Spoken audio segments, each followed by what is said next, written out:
Bonjour, Patrick, Végétosphère, j'espère que vous allez bien. Aujourd'hui, une plante que vous pensez connaître, une cousine de la ciboulette, une cousine de la ciboule et de l'ail, on l'appelle d'ailleurs ciboulaille. Si vous voulez en savoir davantage sur ce ciboulaille, ou autrement appelé ciboulette chinoise, c'est tout de suite sur Végétosphère, n'oubliez pas de vous abonner, n'oubliez pas le petit pouce bleu. Shall we begin?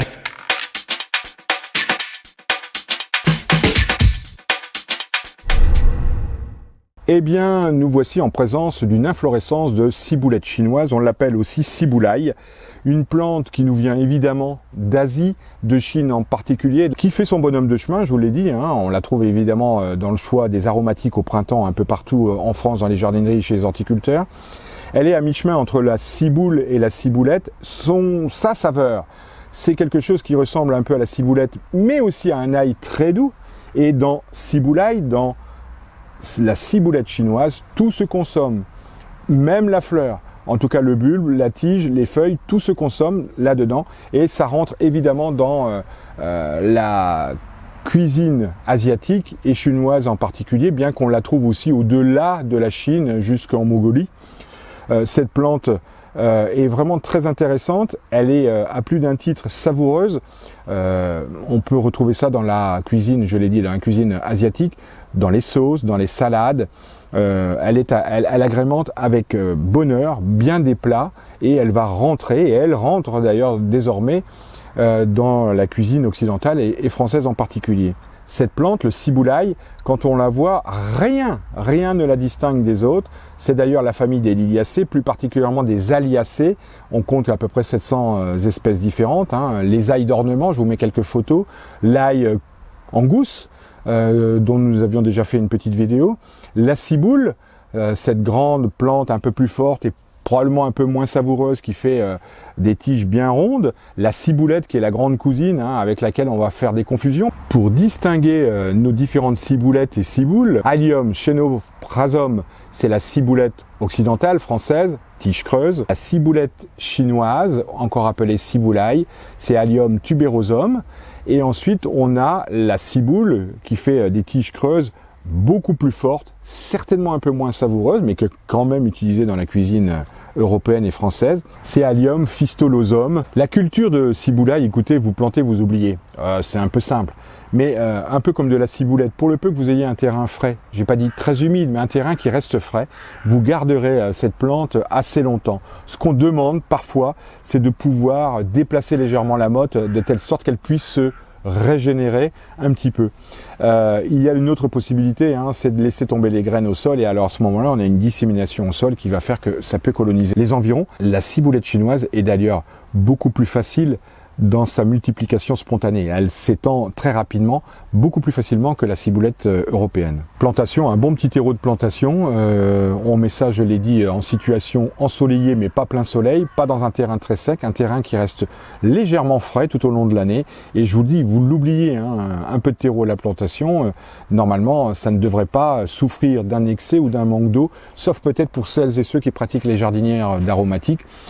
On arrive à faire disparaître une ciboulette en jardinière tout simplement parce qu'on aura négligé, on aura oublié d'apporter de l'eau régulièrement, et notamment en été quand il fait si chaud. C'est la même raison pour laquelle ciboulaille pourrait disparaître dans un bac ou une jardinière. Au niveau de la multiplication, on peut laisser monter en graines, et je l'ai dit, il y a une dissémination naturelle, une propagation naturelle qui est assez rapide, bien plus rapide que pour ces autres plantes de la même famille.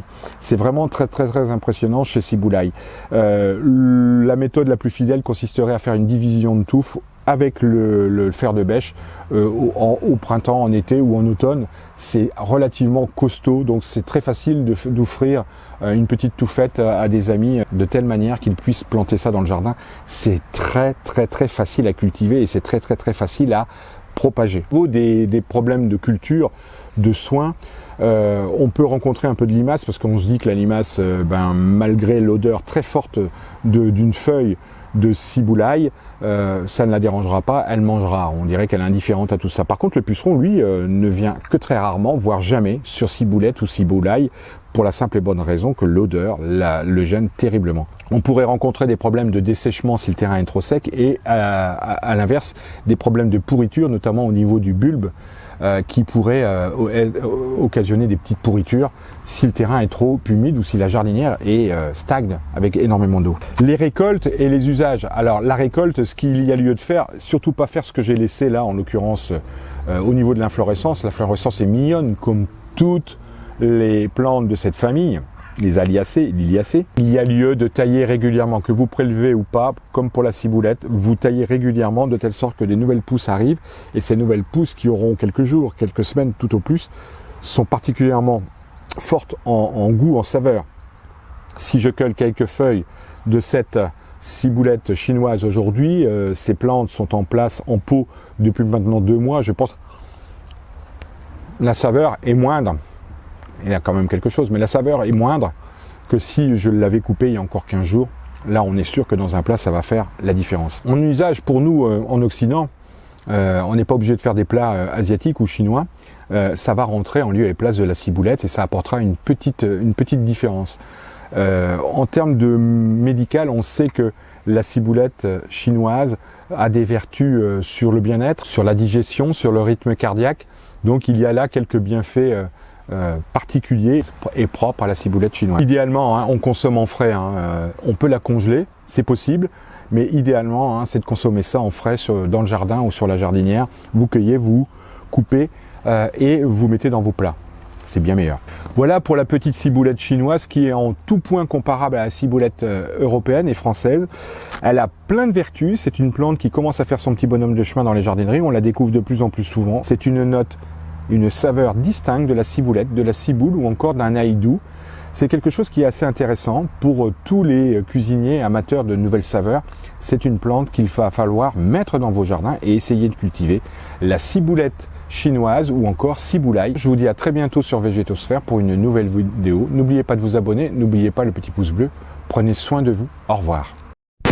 Shall we begin?